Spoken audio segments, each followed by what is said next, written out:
I'm Max Hamrick, born and raised in Bowling Springs. When I graduated from high school, I left and went to NC State for 4 years. And then after that, I spent a few months in California and basic training with the National Guard. Although my father was not a farmer, he was a butter maker until the margarine business put the butter making out of business. Always had a love for the soil and production agriculture, even as a smaller child, although those times then weren't the most beneficial. It was hoeing cotton, hoeing the grass and weeds out of the cotton, and of course picking it by hand in the fall of the year. So. And how far back does your family go in this area? Well, my father was born and raised in Cleveland County. My mother was born in Rutherford County and raised in Chesney, South Carolina.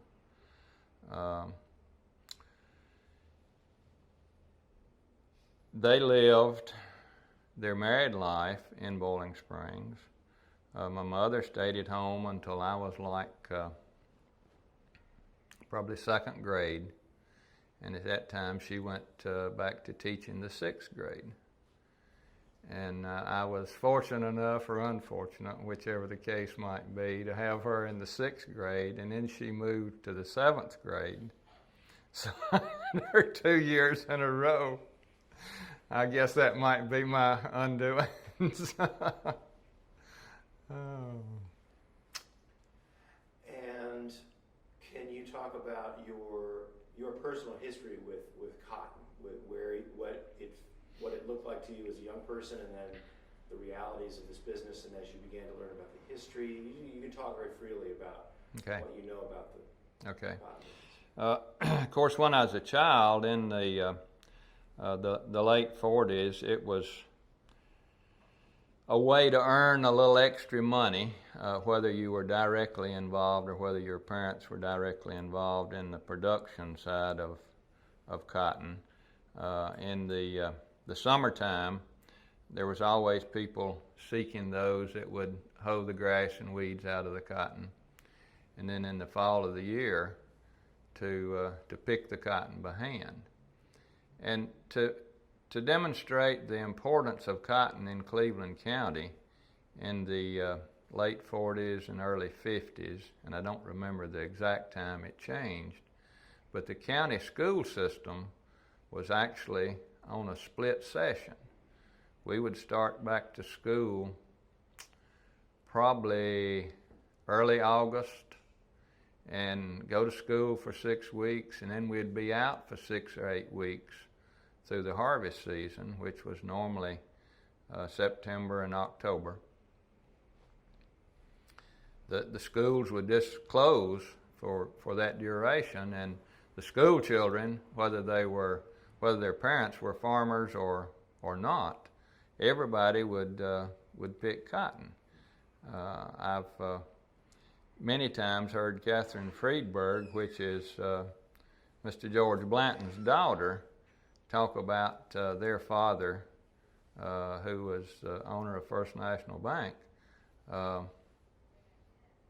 making them pick cotton as an experience. And obviously they didn't have to or need to, but it was just part of growing up in Cleveland County, because basically everybody was connected in some way to cotton. You either grew it or produced it, processed it, took it to the mill and spun it and made clothes or yarn or cloth or whatever out of it, or you was in some support industry that supported those that did do that. So it was a big thing.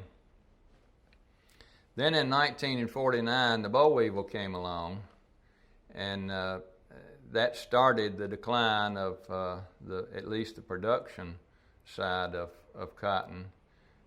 in Cleveland County. Probably the high water mark, Cleveland County produced, I think, one year, and I forget which one it was, like 84,000 bales of cotton. To give you a comparison, now we produce 2,000 bales of cotton. So it's been on a general decline. But the boll weevil started all of that, and of course it was a little insect about half the size of a pencil eraser, and it could just absolutely devastate a cotton field. And existed in Cleveland County from the early 1950s and was eradicated starting on the east coast of North Carolina. I think our county probably was eradicated in the early 80s, late 70s, early 80s. And it has gone on across the cotton belt, and I know it's everything east of the Mississippi is totally eradicated. So now we don't have that insect at all. We monitor every year to be sure we don't reinfest. But it came out of Mexico and up through the southeast into North Carolina. Can you recall what it was like, how that news broke and how people discovered what it was? I mean, what a remarkable thing. And was it within the space of 1 year? Did everybody kind of know instantly what had happened or know it was coming? No. Most people had no idea what it was, what it would do. They would see the fruit falling off of the cotton plant, because when the insect stung it, after a period of time, that fruit would just fall off the plant. And of course, nobody knew what it was, and some of the earlier poisons that they used were not too safe. I'll never forget a story that a salesman told me about a gentleman in the upper end of the county after they developed some dust and things that would kill the insect. The salesman was stressing to him about the safety of it, and that it could be lethal to human beings, and he had 12 or 15 children, and he wanted to make sure that it wouldn't get but one of them, that it wouldn't wipe out the whole family. I thought that was rather ironic that he put it in those terms, but it was a bad time, and of course there got to be some pretty serious poisons used, and it wasn't all that great for the environment, so the eradication really was great for the cotton industry as well as the environment. I imagine this had the interest of federal authorities, and that must have been the whole Southeast being affected. This is one of America's biggest cash crops for 100 years, and it's like in dire crisis. Is that how it felt? Exactly. Yeah. You said that your dad was not a farmer, but you were interested. Why did you become a farmer? Or walk me through the thought process in your life that sent you that path. Well, that's difficult to say. We all choose things to do, and then sometimes it just grows upon itself. But as I said, I've always had an interest in livestock and the soil and things to grow. Excuse me. But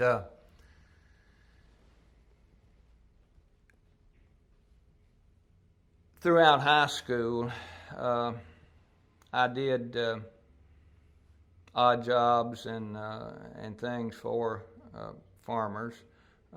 Worked for a gentleman that was in the chicken business for a good number of years.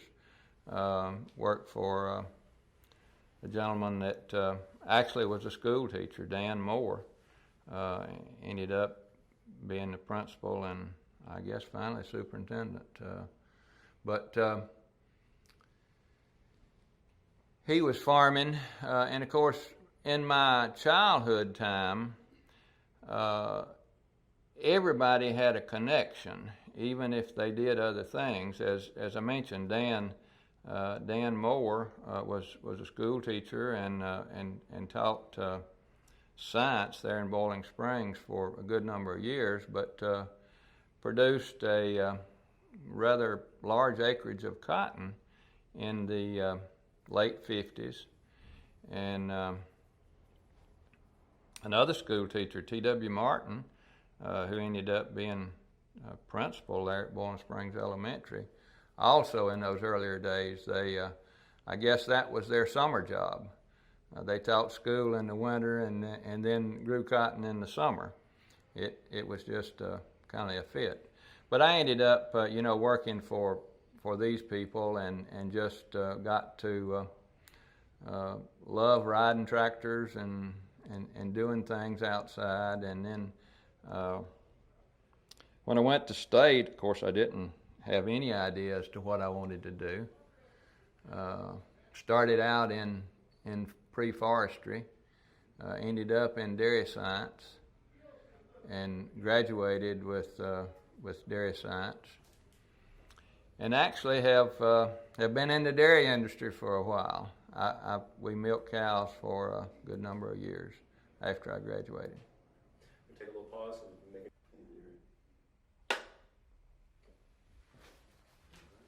Well, we were getting close to your decision to start your own farm and get in that business.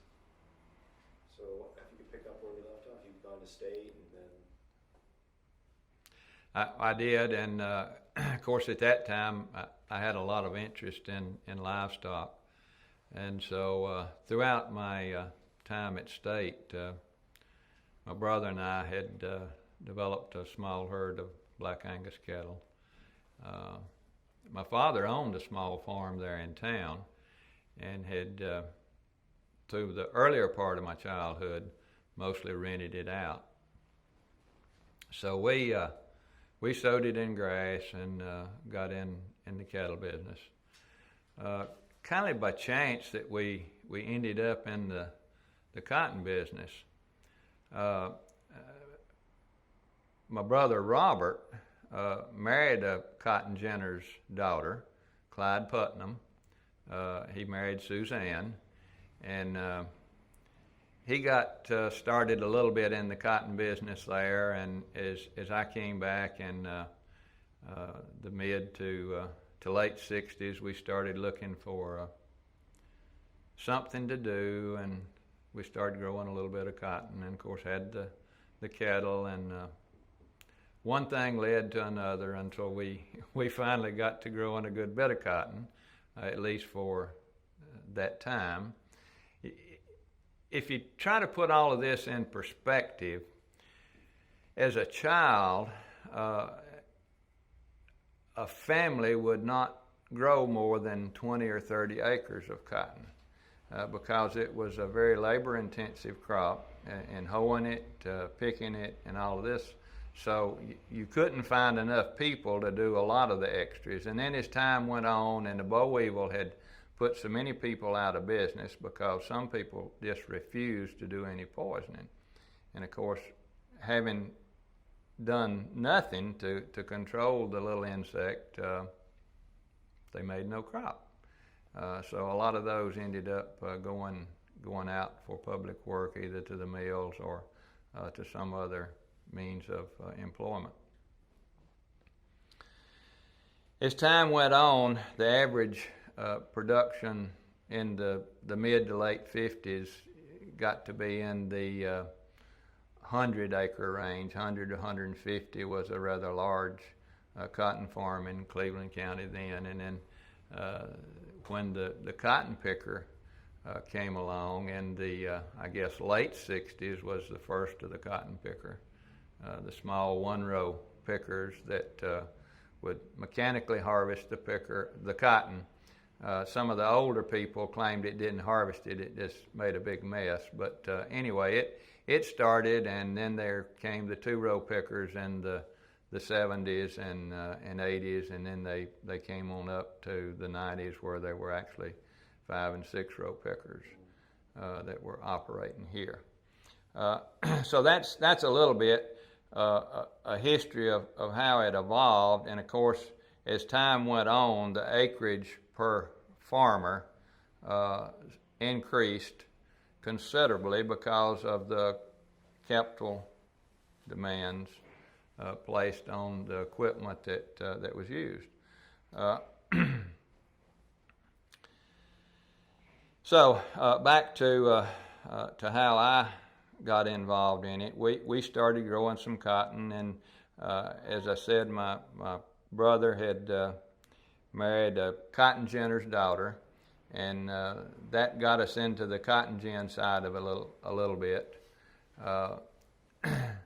Then when I got married in the late 60s, I too married a cotton ginner's daughter. So we kept it in the family, so to speak. But then in the about 70 or 71, there was a old cotton gin that came available to purchase. And so Robert and I purchased the gin. It was the old Toy B. Webb gin. Toy had died several years prior to that, and his son Vernon ran it for a year or two, and he also died.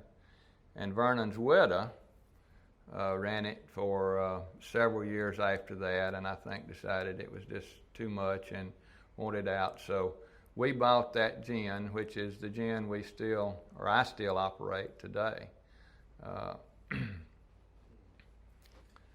JT, what was your question? Well, I just had a question. When you were talking about what influenced you, I was just curious what influence that Brooks Piercy might have had on you to encourage you. Tremendous. I failed to mention that earlier when you asked about what made me want to become a farmer, I guess.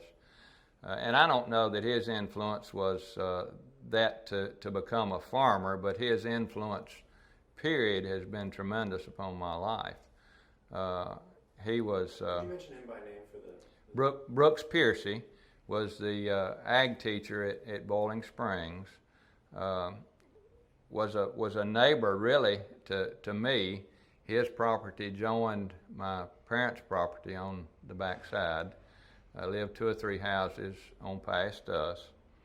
And of course, I grew up knowing Mr. and Ms. Piercy. They both taught school. She taught English, and I guess the only reason I ever got through state college was because of her. My English wasn't great, but she helped me quite a bit even after I graduated from high school. But he was a big influence on a lot of the young people there, and was a tremendous influence on my life. And of course, he was the FFA sponsor, Future Farmers of America, and it was a great organization, back then. And we all would go to FFA camp in the summer. All kind of activities that evolved around the FFA, and had judging teams. I was one of the first, I think, that won the state dairy judging contest, state FFA dairy judging contest, and ended up going to Waterloo, Iowa, the freshman year in college with Mr. Piercy. So he made me, I guess, consider every aspect of agriculture that was out there, and certainly exposed me to a lot of things that I never would have been exposed to otherwise. I'd love to. I can imagine showing some of the footage of your gin in one of the interactive little facilities in the museum, and it would be awesome to have you kind of narrating what it is we're seeing. Can you describe the process of what happens in your gin so that we can then match up those scenes to what was going on. It was the harvest season. Mm-hmm. So why don't you start with, you know, the cotton coming in, and what, if you were giving us a walking tour while you were showing this place to us, what would you be telling us? Okay. The cotton either comes in on a trailer or our personal crop we put on modules, which is what has the Star described it when we first mentioned them, something about a pregnant loaf or something. But it's a huge bale of cotton that actually has 8 or 10 bales with the seed removed, that's stacked in the field, covered with a tarp, picked up with a truck, and brought to the gin and dropped. And of course there, we still do a suction, as has always been the case in Cleveland County. The more modern gins use a module feeder that's actually all mechanical. Ours, we have people that take the suction pipe and move it around over the cotton, and there's a suction on it, and it feeds the cotton into the gin. It comes into the gin and goes through a separator, and it's dropped into a mechanical feeder in there that we can regulate, because the human people are fast and slow, and when they get to hard spots in the trailer or whatnot, they won't feed the cotton regular enough. So to keep all the gins running all the time, we drop it into a feed box, and that feed box then mechanically drops it into a hot air line to dry and condition the cotton. Then it goes into a stick machine, which removes some of the larger materials, then into an incline cleaner that removes some of the smaller materials, the leaf trash and things like that. And from there, it's dropped into an auger, which actually feeds the cotton, the seed cotton, across the 3 gin stands. We have the 3 stands with a capacity of about 2 bales an hour per stand, if everything is working good and you've got good condition cotton that's not wet, or just good condition cotton. And then of course there's a feeder on top of each gin stand that feeds the cotton into the gin, and it too removes some of the foreign material, sticks and leaf and that type thing. Take a pause so we don't have you interrupted in the middle of it. Otherwise, it'll. So you want to start where now? Well, I'd probably start with the suction, because that's the Okay. most vivid thing. And Okay. no, I'm not asking you to start back there. I'm saying, yeah. I mean, I think everybody can. I'm not worried about that. Okay. I think I appreciate that so much. Pick up where you left off, if you would. Okay, and so the cotton goes into the feeders, extractors, and it's fed down to the gin. The actual gin is 90 saws that are 12 inches in diameter, spaced about 1 inch apart. And to take the lint from the seed, the breast or the ribs that the saws come through to engage the cotton, when you engage the ribs, then the saw is exposed to the seed cotton, and the cotton seed drop out the bottom. The lint is doffed off of the saw at the rear of the gin, behind where you see it coming in, goes into a lint flue. From there, it goes to a cleaner, which takes more of the finer trash out of the lint cotton. Then it goes through another cleaner that does the same thing, and then it goes into the press from there. So it's cleaned twice after it goes through the actual gin. Then it goes into the press, and it's baled up, and we wet, put the bagging on it, and either send it to the warehouse or we store some there at the gin. Has that process been fairly continuous since the invention of the cotton gin? Has this changed a whole lot? And you mentioned one part of the process that you say you kind of do a slightly more old-fashioned with the suction, but is your gin, is this technology that's changed much? The basic principle is the same. It's stayed the same throughout. The thing that has changed is the size of the saw, the number of the saws per gin stand, and the speed. And of course, as you increase the size of the saw, the speed of the saw at the tip, of course, increases as well. So that's where the big changes have come in. We gin at, on average, about 5 bales an hour. The more modern gins will gin from 30 to 50 bales an hour. And with about the same number of people that we have, the feed part of it is pretty well mechanized in the modern gins, and of course they're set up to run pretty much on their own. Somebody has to be there to watch them and make sure nothing goes wrong. We still have to kind of take our hand and run down the roll and make sure a wad or something doesn't get in a rib, because if you leave a tag in a rib unattended, then it'll set itself on fire. The heat from the friction will set the cotton on fire, and then of course you've got big time problems. The cotton itself can catch on fire? Oh yes. Wow. Yes. If you get a tag, see these ribs are 1/8 of an inch or less spacing, and it's just room for that saw to come through. That away, yeah, exactly. Pushing. Exactly.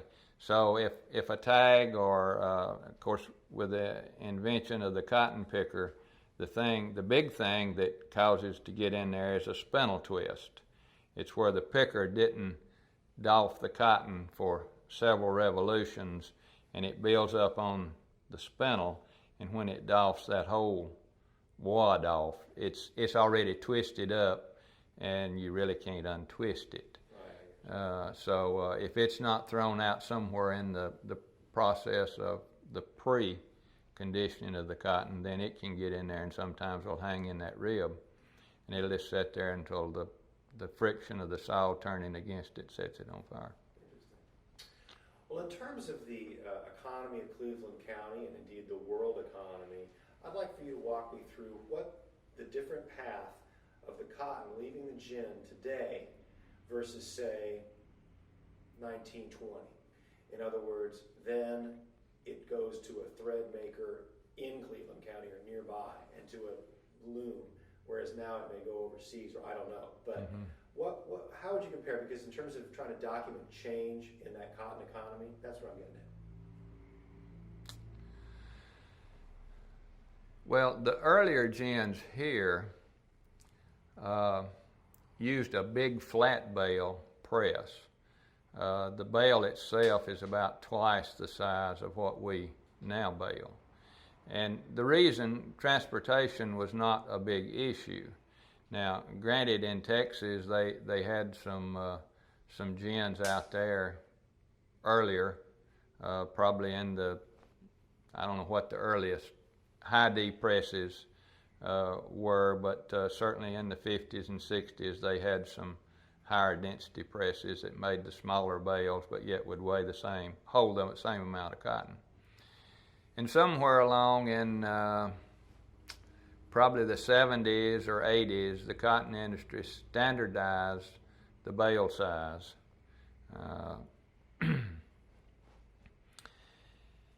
And made a bale they called a universal density. And the universal density supposedly kills the spring in that bale. When you take an old flat bale of cotton and open it up in the mill, it'll go up about twice or 3 times the height of the actual bale before you open it. Well, a universal density bale, when you open it, it basically moves very little.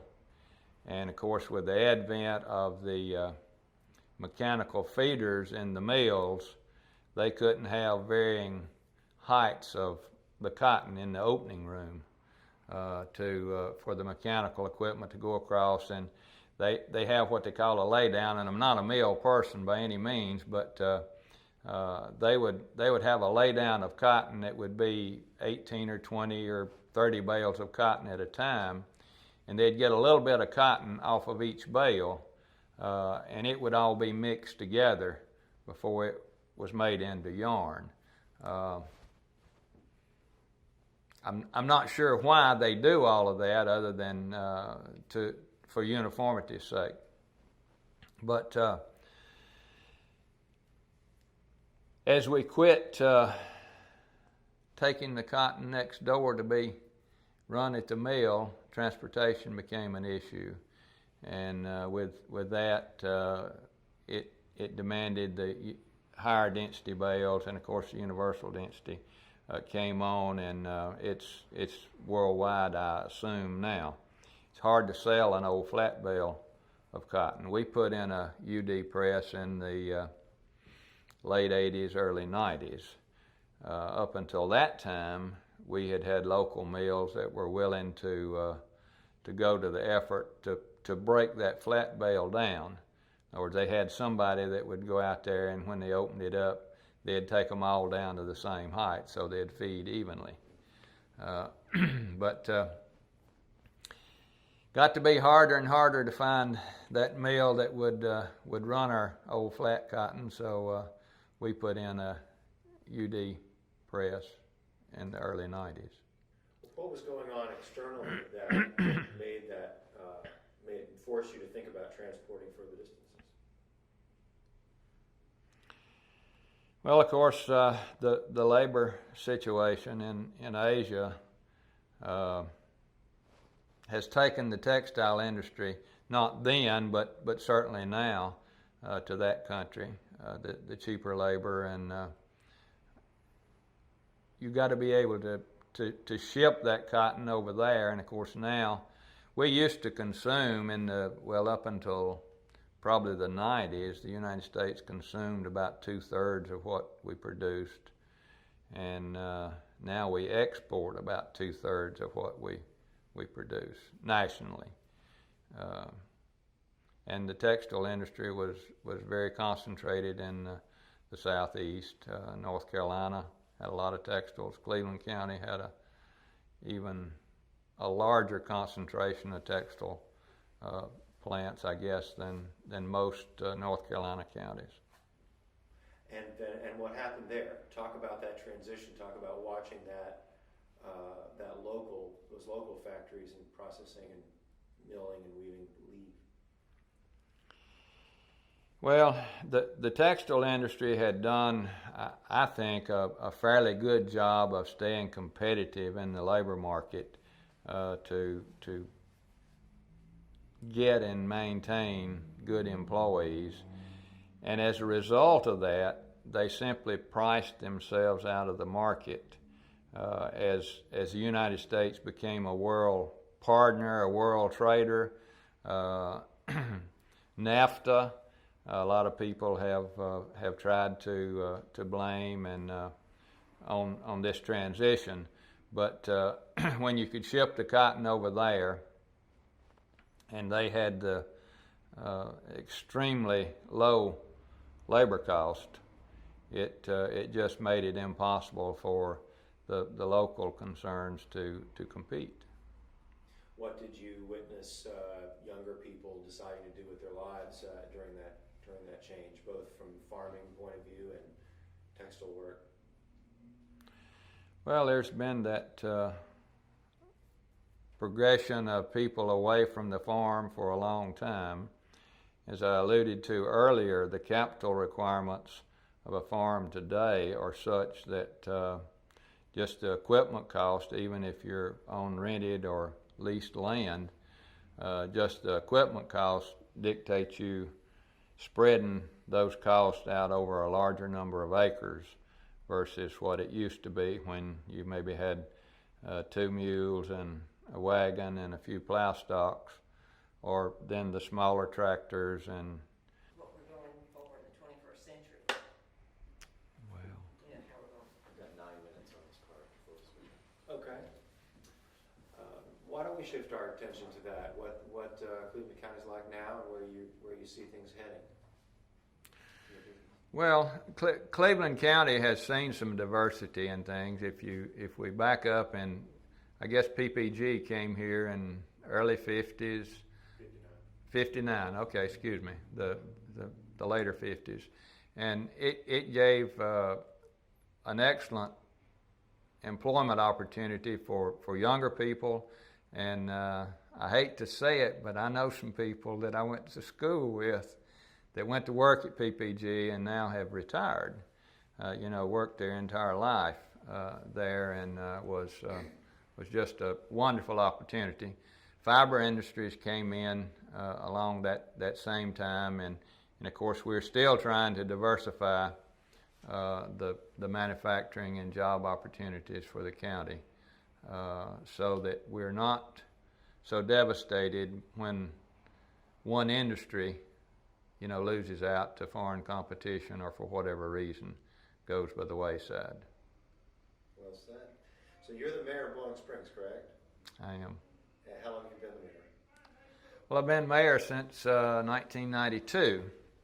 I've been on the board since 1969.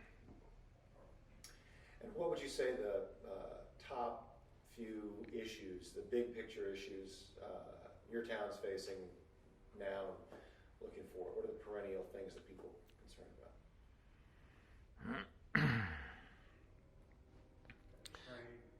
Bowling. We need to hope for that train. He's done. He's leaving anyway. He's getting that out here. He didn't decide to sit down there on that cross. Bowling Springs, I think, is very unique in that. We need to stop him. It's not going to match anything else in the cut. He is blasting. Okay. He can hear it more sensitively than we can. The microphone picks up every little thing. You want to stop down for a second here? A good long while. So what should we pick up with? Want to cover this, what the Bowling Springs agenda is, and then we'll move on to, I'm not sure how you want to frame that, what the question is. No, I don't. I think you probably have it that you could put it together. All right. Well, then let's pick up that question about what you see as mayor, what the community is concerned with. Bowling Springs is quite a unique place, I think. It's a college town. It's a bedroom community. We, in most of my lifetime, have really not had any manufacturing, very little commercial type activity in town. I guess the biggest thing, the John Deere dealership has been in Bowling Springs from the ag side of things my whole lifetime. The C.J. Hamrick and Sons was even back into the mule days. But we had a rather large amount of growth, residential growth, in the late 80s throughout most of the 90s. Part of that was a result of people passing away.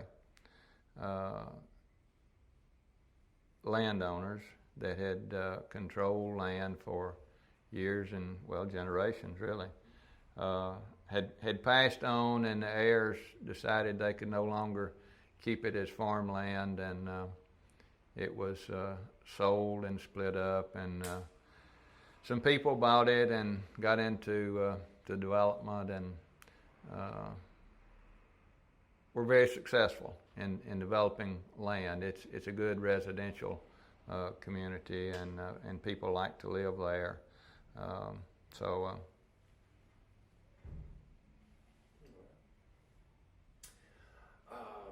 Anything anything else we should cover on? In Cotton World, I'd love to hear what you guys. I'd like to ask about, Max, the worker that you have, farm worker, and the change in the racial ethnic makeup or the lack of need for farm workers. Just how we talked about the farmers, how about the support? We went from tenant farmers, in the early days, and then, I don't know exactly what I'm asking, Craig, but some sort of, No, it's great. I think you would have that opportunity to Stop see now. that. Stop. Do we need to wait till that's over? Oh, yeah. Eric, you might want to save cards. Is this long? I'll stop down. No, it'll be done in 2 seconds. Yeah, we've got We gotta do 11 of them. So 11. Yeah. this more than halfway through.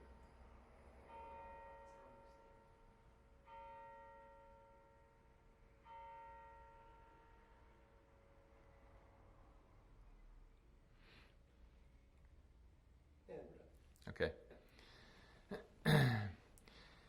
In regards to cotton, and the evolution of the farm family of Cleveland County, if we go back, I think I said earlier that it was pretty much a family affair because you needed large families, you needed lots of people, so that made families tend to be rather large to hoe and pick and harvest the crops. There was tenant farms. There were people that would move to a farm and grow the cotton and get a percentage of the cotton at the end from larger landowners and this type thing. And then as time went on and cotton changed from all hand labor until some mechanical labor, this kind of did away with the tenant farmer by the late 50s, mid 60s. They were pretty much gone because there just was not. You couldn't gross enough money to make a living, much less net it on a small amount of acreage. And then there were those that, and a lot of those tenant farmers back earlier were both black and white. And then as time went on, many of the white families moved on to the mill and the mill hills, and there was left the black families to do the farm and this, that, and the other. And then by the late 70s probably, there was hardly any of this, and the amount of farm labor decreased to where there was hardly any of either race. But certainly the blacks played a very big part of the tenant farm situation in the earlier years of the history of cotton. And how is it today? What's the makeup today? Well, today it's a little bit of both. The thing that you have today where you used to would look strictly for a manual labor situation, now you have to have somebody that is capable to run large machinery, and it has a lot of bells and whistles. So they've got to be somewhat educated today, and that has played a big role in the change of things. Those that totally unskilled, uneducated people have a hard time even doing farm labor. Max, as compared to the farm days of the family and the large families, if you don't mind saying, how many roughly total acres do you farm now, and how many people does it take to do that? We farm about 2,000 acres total today, and we have myself, a partner, and 3 full-time employees. So the 5 of us, and to be honest, I do very little in the field anymore. Over the last 20 years, it has just been amazing the changes that have gone on in production agriculture, especially in Cleveland County. We've gone to all no-till. We don't plow the land unless for some reason through harvest it's wet and we rut it a little bit, make ruts in it. Then we have to smooth those up. But there's very little of that goes on, and we use a 10-row planter to plant the cotton, a 30-foot drill to plant the wheat. So one person can do so much, it's just absolutely unreal. Of course, that equipment is not cheap, so you have to cover pretty large acreages per machine to make it work.